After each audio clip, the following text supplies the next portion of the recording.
Today on the TMZ Podcast. Hello and welcome to the TMZ Podcast. I'm Charlie Cotton, and joining me on the podcast today is my podcast producer, Wyld. Hello, Charlie. The people were missing you on Friday. On Friday? Oh, yeah. You weren't here. I was out. They was yelling at us like, "Where's Charlie Cotton? Really? He's back." Really? That surprises me. Oh, my God. I'm flattered. They couldn't wait to hear your take on the Taylor Swift Tortured Poets Department. Nice segue, Wyld, because the album's getting mixed reviews. Very mixed. And it's I'm not sure which way I lean, but they're getting a bit of hate if they are sort of not saying how it's an amazing album. The reviewers gets a lot of hate. You can only be on one side. Right. So we'll talk about that. Chris Brown, he is coming for Quavo in maybe the most hurtful way. Honestly, probably the best diss track of the year so far. This is good. That's what I was thinking. This is good. I don't know if we're allowed to say, like, opposite of Taylor. Are we allowed to, go, we praise Chris I know. Brown? I don't think you can, clap for Chris Brown these days, but, it's good. Oh, man. I loved it, actually. It's okay, good. now I'm going to tell you. I loved it. We got an almost news, which is a pretty spicy one. Oh. You like that? See what you did there? But to begin with, this is crazy as well. What a day for news.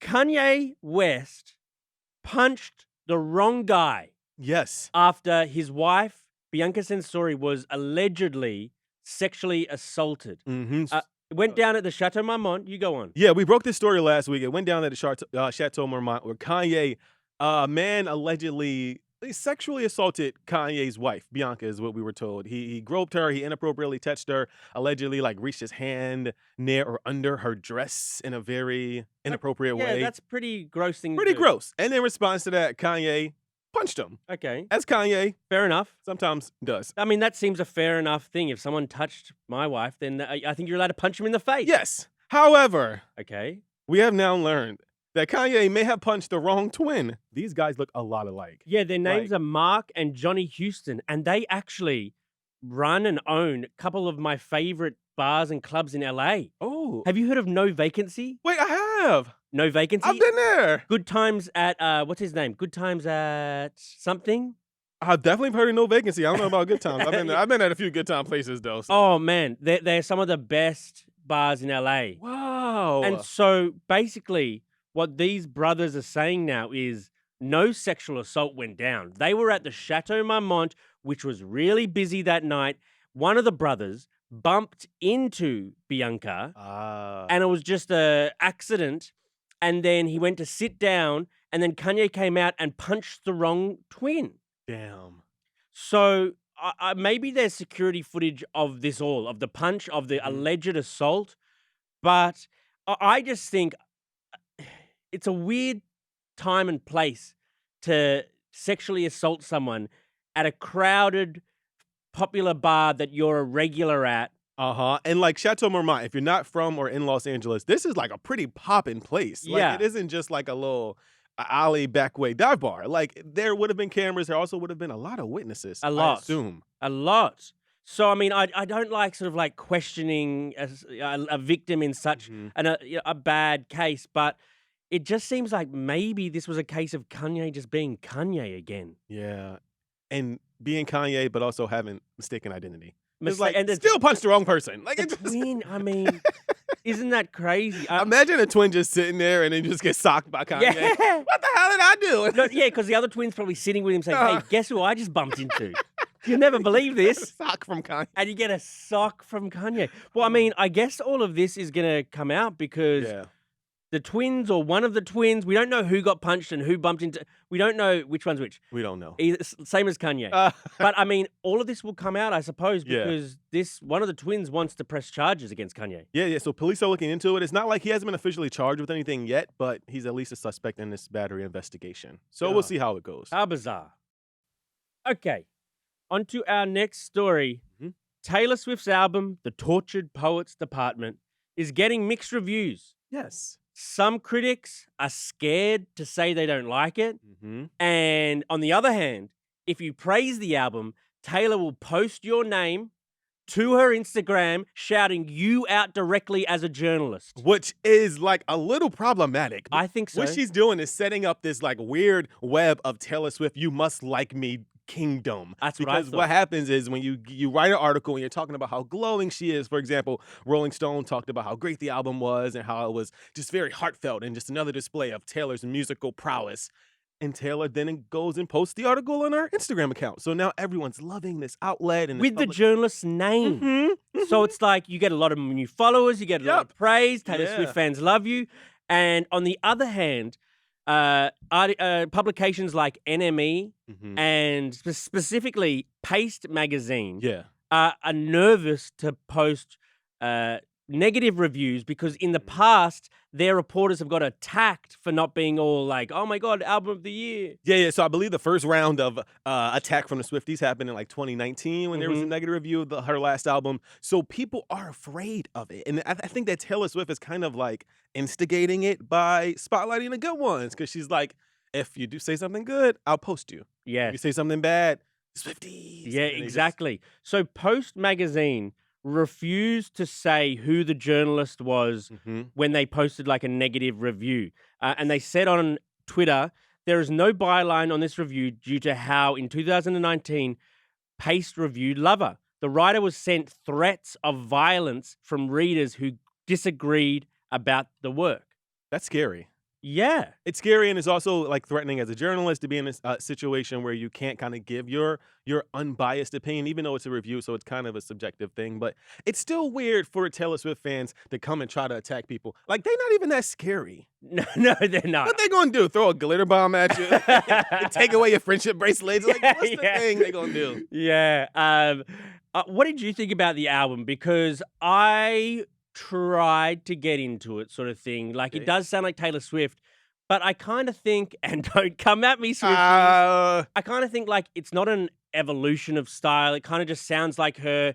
No track really grabs me, Mhm. as a lot of her previous tracks do. Like, go, oh my God, this is hit. This is, you know, when you're listening to a hit. Right. None of the ones really. I thought to myself, okay, this is it. I give it like a solid B. Okay. Like it's a good Taylor Swift album, but that's kind of all it is. Like it's not. There's no hits on there. There's nothing like surprising. They have Post Malone there, but like he's been everywhere lately. And you barely hear him on the He song. like kind of hums and Yeah. melodies or whatever. So I don't think, and I think kind of a lot of the songs sound the same. Yeah. Do you think there's a few Taylor Swift fans out there thinking to themselves, like, I kind of agree, but I'm going to pretend that it Yes. was Yes. album of the year? They got to stand 10 toes down with their girl because otherwise, do they get kicked out of the Swiftie kingdom? I mean, maybe by other Swift. It's just a strange thing when you just need total. It's almost like, I hate to say it, but like Donald Trump. You need total and adoration and zero, negative, anything coming. And if Yeah. that does, you're out. You're out. Or attacked? Or attacked. Damn Okay. Swifties. Don't come at us, Swifties. Actually, I know if my wife. I was is about to say, Swiftie. you live with a Swiftie. You Don't go home come at today. me, Aaron. Go home today and all your crap is in front of the house. Yeah. I heard what you said about Taylor. Yeah, exactly. The tortured TMZ. Yeah, department. right. Okay, on to our next story. Chris Brown. Mhm. I say he's got a hit on his hands. Yeah. Maybe the best song I've heard from him in a few years. In a while. Because he came out with this track called Weakest Link, Mm-hmm. which is all about Quavo Quavo. being the weakest link of the Migos. Mm-hmm. And one particular thing he says is really striking a chord. He basically says that people wish Quavo died instead of Takeoff. Yeah, this line was like probably the spiciest Yeah. line from the entire song. Yeah. He said, "Rest in peace, Takeoff. He's the only real one. I got true respect. Crazy how when he died, everybody really wished that it was you instead." Talking about Quavo, and he starts the song being like, "This is for Quavo's BITCASS." Like he Yes. started kind of hot. You knew it was gonna be spicy, but like this line, It hurts. it hurts. I think it's a little maybe unnecessary. Is there too far in I think like it's- rap beefs though? Like you're just saying something, you're not doing something. Yeah, I mean, I don't think you like wish death on people, but like all the other lines in the song, fire. Oh, Like, but even this one was particularly hurts because obviously Quavo and Takeoff, they're like cousins they were related. or uncle, Uncle and nephew. Uncle and nephew. Yeah. So And also Quavo was with and next to Takeoff the night that Takeoff was yeah. killed. So when Takeoff was killed, Quavo was there, and there are kind of reports that Quavo instigated the drama that happened that night. So I think that Ugh. kind of might be what Chris Brown is playing off with his wordplay there.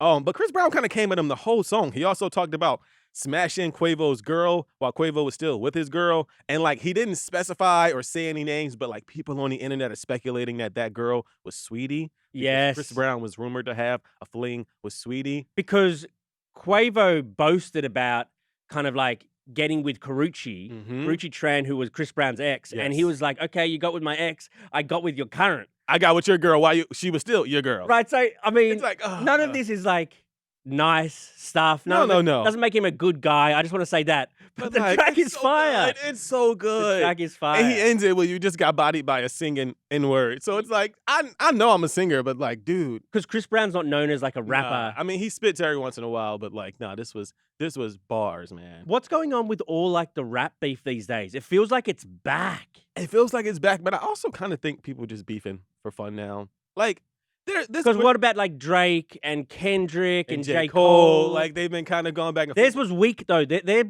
disses were like, what? They were like, and J. Cole kind of bowed out of that after he dissed Kendrick Lamar. He took a song down where He he did. He Oh. apologized and everything, which like I can kind of respect a little bit. I think Nicki Minaj kicked off this round of like With her and Meg Thee Stallion a few months ago. She Yes. came for her so hard. And it was like brutal. Big foot, get up off your good foot and yes. lying on your deceased mother. It was very bad. Wow, you are a big Nicki No, I just fan. remembered the song. It was so bad. But yeah, I mean, it'll be interesting to see how this track goes like in the mainstream, like when people really start. I think it'll be played at clubs. Like, you don't want to smoke with me. No, it'll definitely be played at all the strip clubs and all the parties, but I don't know if they'll play it on the radio. Right. Maybe not. You think Quavo will respond to it? I don't know. I've been talking about that with my homies over the weekend, but it's like he has to have the hottest track in the world. Otherwise, just don't even respond. But if you don't respond, then you admit that you've been beaten, basically. Yeah, he got to fight him. Yeah. You just got to fight him. Like You a got to whip his celebrity. ass, but you can't whip his ass. Chris Brown tall as hell. Yeah. Quavo like my size. You know what I'm saying? Right. I don't know, Quavo. Just take the L. just take the L. Okay. Almost news time.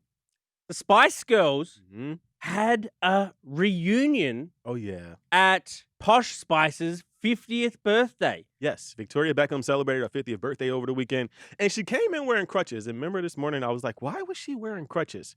And I didn't have an answer for you. It's okay. It's because she broke her or injured her ankle while she was working out a few months ago. Okay. So nothing serious. She just had a little bit of an ankle She's injury. still got crutches from a few months ago? That's a big Oh, injury. I know, but she looked amazing, pretty glamorous. Yes, and Did- all the girls were there. All the girls were there. So we got footage from David Beckham He's doing a selfie inside video. the party. Stop right now. Thank you very much. I need somebody with a human touch. Hey, you. I mean, that's a jam. I kind of love it. I love that song. I've always loved that song. I kind of like seeing the Spice Girls every time they get back together. But I mean, they haven't been back together since God knows when. No, it's been a while, but you know how they do those little like pop-ups where you'll see them at someone's house or someone's event. Last time we saw them together was when 2012, I think. was their last- 2012, but Victoria wasn't there. Posh Oh Spice yes, wasn't I there. remember that. The And there time was a before, big thing. the time before they were at the London Olympics in like the opening ceremony. Mm. So they've never really toured as a group since they broke up. Just about. But it doesn't seem like there is really any animosity between them. Like we kind of see them together, even if we don't see Victoria. Victoria seems to be the eyeball out. She's always kind of distant Look, from the other ones, but they yeah. don't seem to have any beef. So I wonder what's holding up a genuine Spice Girls reunion. because in my mind, Victoria Beckham is kind of like the Justin Timberlake. She has been the one holding out on these girls, and then when it finally happens, they all reunite. Guess where it is? Her birthday party. Her birthday party. So now her birthday party goes viral and all. Right. Wow. But like it's like Justin Timberlake, how it's always like, we'll get the group back together on my terms. you know, I love crapping on Justin Timberlake. I know. You just had to bring it up. Yeah. No, but I think we'll see something. I don't think we'll ever see a Spice Girls reunion. I think that time has like come and passed, unfortunately. I don't think Victoria needs it or wants it, or I think she'd be happy to do these little once-offs pop-ups. probably again. Yeah. But to tour again around the world, does anyone have time for that? We need to call in like a Spice Girls expert. Oh. Where's Charlie Neff? We need Charlie Neff. But on the where's pod. Charlie Neff when you need her? Literally, because Charlie has been waiting for this moment. And Charlie, you missed it because it reunited. Oh no, she's in Utah. She's driving back now. She heard the news. Well, Okay. shout out to the Spice Girls. Shout out to the Spice Girls. Thank you very much for joining me today, Wyld. Thanks for having me, Charlie. And we'll see you guys tomorrow. Goodbye.